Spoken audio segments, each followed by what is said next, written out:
ফিজিক্সের 6 এবং 7 দুইটি কোশ্চেন ভুল হয়েছে, সেটাকে আমরা ফুল ক্রেডিট দিয়ে দেব। আমাদের শিক্ষার্থীরা অনুরোধ করেছিল পরীক্ষাটি একটু পেছানোর জন্য, কিন্তু এই সিদ্ধান্ত নেওয়া হয় নাই এবং যে কারণে আজকে আন্দোলন হচ্ছে, ঢাকায় আন্দোলন হচ্ছে।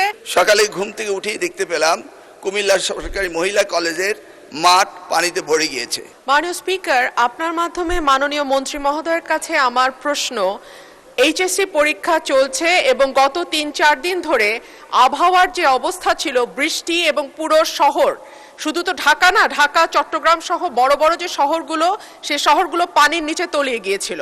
আমাদের শিক্ষার্থীরা অনুরোধ করেছিল পরীক্ষাটি একটু পেছানোর জন্য, কিন্তু এই সিদ্ধান্ত নেওয়া হয় নাই এবং যে কারণে আজকে আন্দোলন হচ্ছে, ঢাকায় আন্দোলন হচ্ছে।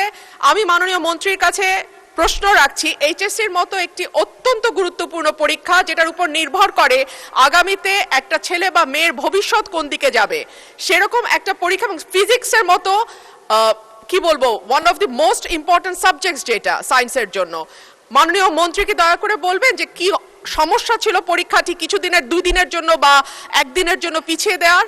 ধন্যবাদ মাননীয় স্পিকার। ধন্যবাদ মাননীয় সদস্য। মাননীয় শিক্ষামন্ত্রী। মাননীয় স্পিকার, আপনার মাধ্যমে মাননীয় সংসদ সদস্যকে অশেষ ধন্যবাদ।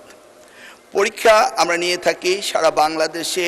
এসএসসি পরীক্ষায় প্রায় 2700 সেন্টার রয়েছে এবং 64টি জেলায় এই 2700টি সেন্টার একত্রে পরীক্ষা শুরু হয়।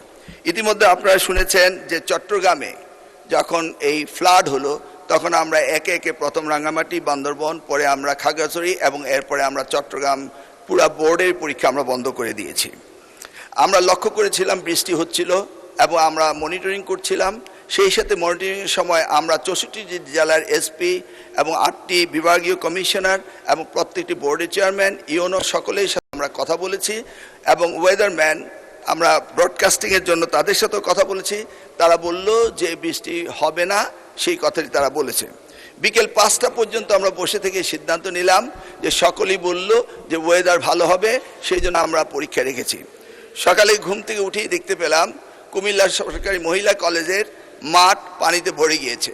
সাথে সাথে আমরা মেয়র সাহেবকে, ফায়ার ডিপার্টমেন্টকে, পুলিশকে, ডিসিকে বললাম যে এই পরীক্ষা কেন্দ্রে স্থানান্তরিত করার জন্য।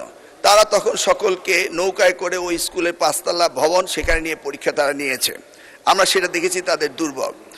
তাছাড়া বাংলাদেশে, সারা বাংলাদেশে আমরা ডিসিদের সাথে কথা বলেছি এবং ইউনিয়নের সাথে তারা বলেছে যে কোথাও পরীক্ষা কোনো রকম দুর্যোগ ঘটেনি, একটি শুধু কুমিল্লা মহিলা কলেজে ঘটেছে।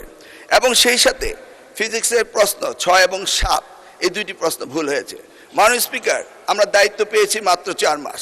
কোশ্চেন মডারেটর, আগের কোশ্চেন মডারেটর কোশ্চেন করেছিল।